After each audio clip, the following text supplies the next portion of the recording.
पर सर चैटूर शंकरन नायर को लोगों की बातों से कब फर्क पड़ा है भला। इनफैक्ट एक बार एडविन मोंटेगो, जो उस वक्त भारत के सेक्रेटरी ऑफ स्टेट हुआ करते थे, उन्होंने शंकरन नायर के लिए कहा था कि he is an impossible person. उन्होंने ये भी कहा था कि he shouts eight top of his voice and refuses to listen anything when one argue and is absolutely uncompromising।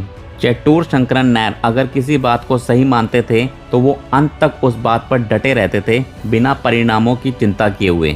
ऐसा मैं क्यों कह रहा हूँ ये आप समझ पाएंगे जब सर चैटूर शंकरन नायर के जजमेंट के बारे में जानेंगे।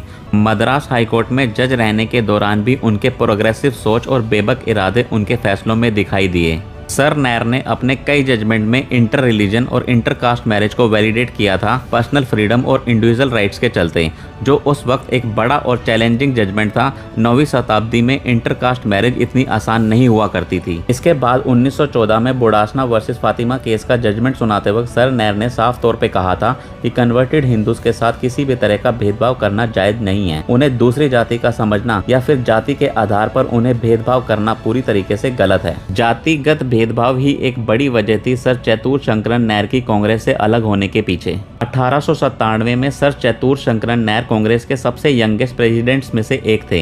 इनफैक्ट अगर मैं प्रॉपरली रिकॉल कर पा रहा हूँ तो वो अब तक के इकलौते मलयाली व्यक्ति हैं जिन्होंने इस पोस्ट को संभाला है। सर नायर का कहना था कि जब वो कांग्रेस की मीटिंग में जाया करते थे तो ब्राह्मण वर्ग के लोग उनके साथ खाना नहीं खाया करते थे।